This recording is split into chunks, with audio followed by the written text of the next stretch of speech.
Mon intervention tout à l'heure vous a intéressé par le fait que j'ai commencé d'abord par me poser des questions. La question que je m'étais posée, c'était celle qui concerne l'utilisation du français comme langue d'enseignement et l'apprentissage du français en lui-même. Est-ce qu'on apprend le français pour qu'il soit utilisé plus tard pour la transmission du savoir? Parce que si on utilise une langue pour transmettre le savoir, c'est parce qu'il est acquis, il permet à la personne de comprendre ce qu'on lui transmet, les matières qu'on lui enseigne. Mais ce qui se passe actuellement, c'est que quand j'enseigne à l'université, les étudiants arrivent à l'université en n'étant pas du tout francophones. Les cours qui se donnent en français ne sont pas compris. Et que même quand je parle d'une manière anecdotique, j'enseigne l'histoire de Madagascar et il se trouve que quand je suis en travaux dirigés, les étudiants donc doivent s'exprimer, doivent poser des questions pour compléter les questions de cours. Il se trouve qu'il n'y a que les étudiants comoriens qui posent des questions parce que les étudiants malgaches ne sont pas à même de s'exprimer en français. Alors je plaisante en leur disant non mais c'est les Comoriens qui s'intéressent à l'histoire de Madagascar ou vous, malgaches.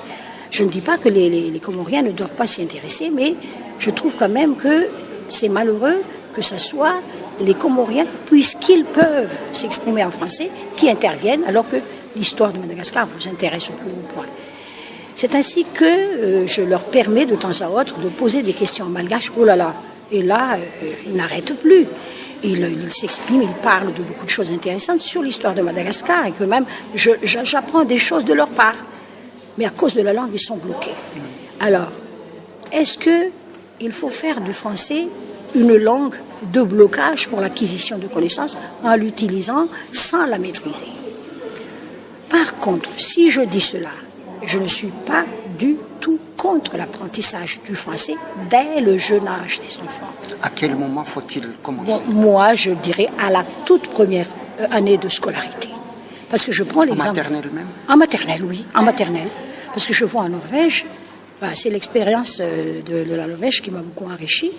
En Norvège, presque tous ceux qui sont passés par l'école, s'ils ne sont pas complètement bilingues norvégiens anglais, tout le monde comprend l'anglais et même s'exprime en anglais, même au marché. Hein. Les marchands, en me promenant dans un marché norvégien, on m'interpelle toujours en anglais. Alors ça m'a vraiment enrichi. Et eux, ils apprennent, ils enseignent à leurs enfants l'anglais dès la toute première année d'école, de la maternelle même. Mais par contre, l'enseignement, la transmission des connaissances en tant que discipline, en tant que matière, se fait en norvégien. Et ils regardent les élèves, ceux qui sont bons en anglais, ceux-là approfondissent leur connaissance de l'anglais pour que ce soit eux qui enseignent l'anglais plus tard. Voilà ce que je voudrais transmettre.